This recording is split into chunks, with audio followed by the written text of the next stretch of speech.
कश्यप ऋषि ने मौन, आसन, कर्म आदि सभी का त्याग किया, रति क्रिया में लिप्त हुए, गर्भ ठहर गया, गर्भवती हुई, राक्षस, भयंकर राक्षस गर्भ में आ गए, हिरण्याक्ष और हिरण्यकश्यप। और इतने भयंकर थे, इतना उपद्रव हिरण्याक्ष हिरण्यकश्यप ने किया कि हिरण्याक्ष को मारने के लिए श्री हरि नारायण बराह रूप में प्रकट हुए। पाताल में जाकर के हिरण्याक्ष का वध किया और फिर पाताल से पृथ्वी को लेकर के आए और ब्रह्मांड में पृथ्वी की पुनः स्थापना कर दी।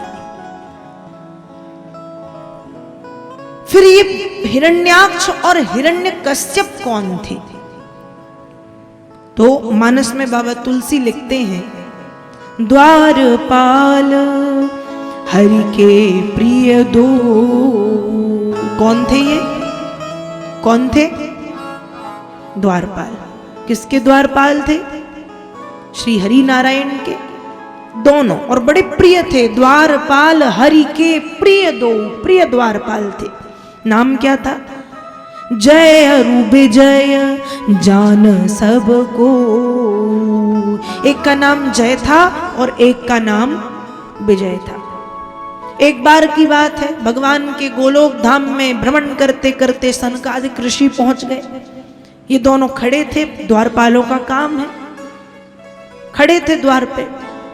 लेकिन जब सनकादिक ऋषि पहुंचे तो मैंने आपको पहले दिन भी बताया था कि सनकादिक ऋषियों के तप का बल इतना अधिक था, इनके भजन का प्रभाव इतना अधिक था कि ये अपनी उम्र से बहुत छोटे दिखते थे।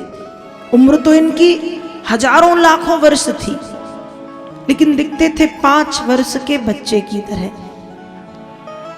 देखो, आज लोग सोचते हैं कि, खासकर माताएं सोचती हैं कि हम अपनी उम्र से कम दिखें, और माताएं नहीं, पुरुष भी सोचते हैं। लोग एंटी एजिंग क्रीम यूज करते हैं, मेडिसिन लेते हैं, योगा करते हैं, जिम जाते हैं, डाइटिंग करते हैं, क्यों? एज कम दिखे। लेकिन अपनी रूटीन में, डेली रूटीन में यदि हम भजन को ऐड कर देते हैं, भजन भी एंटी एजिंग का काम करता है। यदि भजन हम करने लगे प्रतिदिन नियम से, तो वह भजन का प्रभाव इतना पड़ता है कि 2-4 साल तो उम्र अपने आप कम दिखने लगती है। यदि 25 वर्ष के हो तो शायद 22-21 के दिखोगे, 30 के हो तो 25 के दिखोगे। भजन का प्रभाव तो पड़ता है, चेहरे में एक दिव्यता, एक लालिमा, एक तेज, एक ओज, एक शांति, एक आभा दिखाई पड़ता है। नेत्रों में तेज, नेत्र अपने आप चमकते। और इनका भजन तो बहुत अधिक था, तो इतना भजन और भजन का इतना तेज कि उम्र है लाखों, हजारों लाखों वर्ष, लेकिन दिखते हैं 5 वर्ष के बालक की तरह। अब जब घूमते घूमते पहुंचे गोलोक धाम, द्वारपालों को लगा, जय और विजय को, कि ये बच्चे हैं, अचानक यहाँ आ गए और इनकी बुद्धि भी काम करनी बंद कर दी इनकी, कि बच्चे गोलोक धाम में कैसे पहुंच सकते हैं। और मान लो पहुंच भी गए तो ये भगवान के द्वारपाल थे। इन्हें बच्चे हों, बूढ़े हों, संत हों, महंत हों, ऋषि हों, मुनि हों, सबसे बड़ी विनम्रता से बोलना चाहिए, क्योंकि जिसके ये द्वारपाल हैं श्री हरि के, उनमें तो बड़ी सरलता है, बड़ी नम्रता है, बड़ी करुणा है, बड़ा प्रेम, ममत्व, वात्सल्य है, सब पे वात्सल्य लुटाते हैं। ऐसे श्री हरि नारायण के द्वारपाल होने के बाद भी इन दोनों ने सनत कुमार आदि ऋषियों के साथ उद्दंड की तरह व्यवहार किया।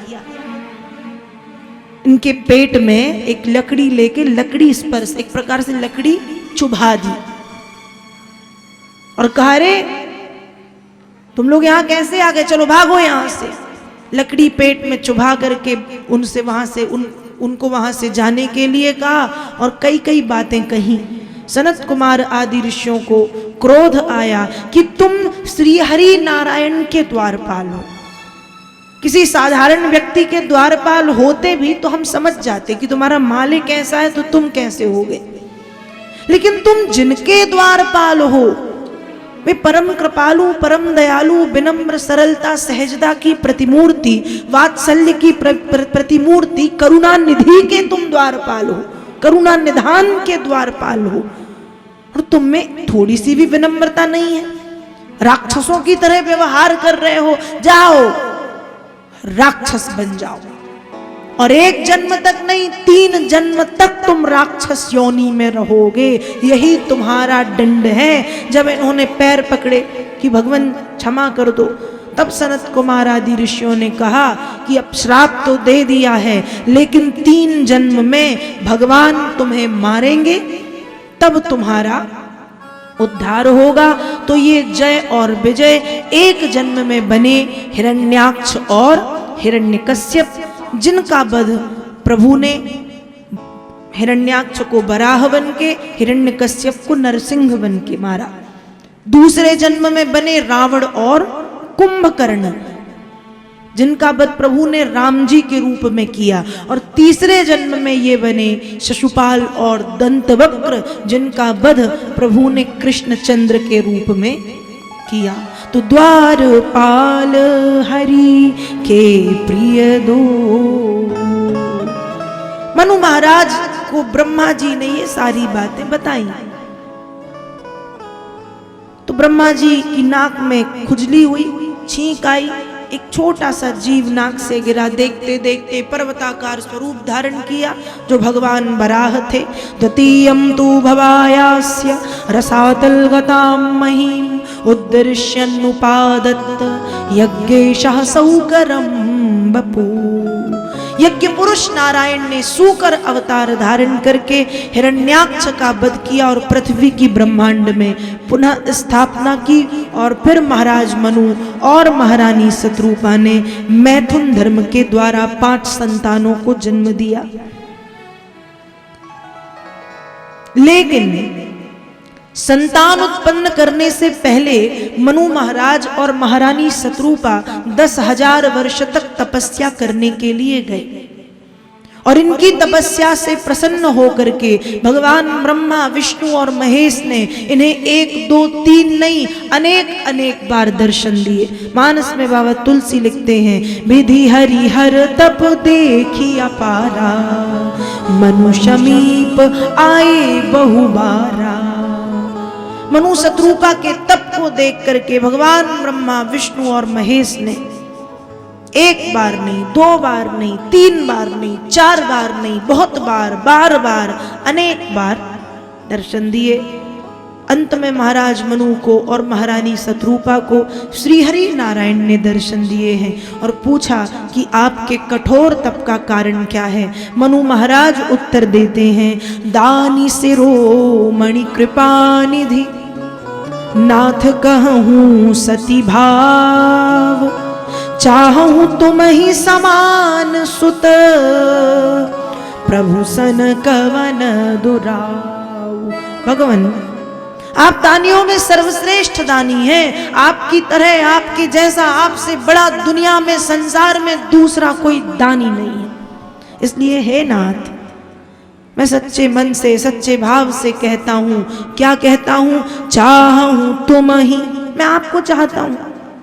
जैसे ही भगवान ने सुना, क्या मुझे चाहते हो? मनु महाराज कहते, नहीं नहीं, आपको नहीं चाहता, तो तुम ही समान सुत, मैं आपके जैसे पुत्र को चाहता हूं। और जैसे ही कहा कि मैं आपके जैसे पुत्र को चाहता हूं, भगवान हंसने लगे और कहते हैं, बात तो एक ही हुई, मुझे मांग लो या मेरे जैसे को मांग लो, क्योंकि दुनिया में मेरे जैसा एक ही हूं मैं।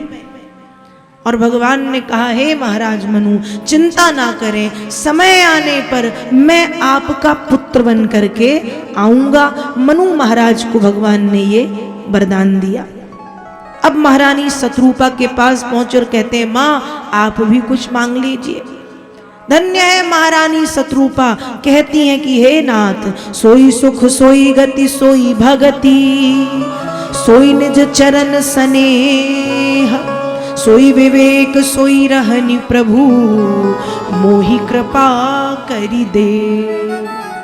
भगवान मुझे कुछ नहीं चाहिए, एक प्रकार से देखा जाए तो महारानी शत्रुपा ने कुछ नहीं मांगा, और दूसरी दृष्टि से देखा जाए तो क्या नहीं मांगा। कहती हैं सोई सुख वही सुख दो जो पति को मिले, सोई सुख सोई गति, वही गति चाहिए जो पति को प्राप्त हो, सोई सुख सोई गति सोई भगति, भक्ति भी वही चाहिए जो मेरे पतिदेव को प्राप्त हो।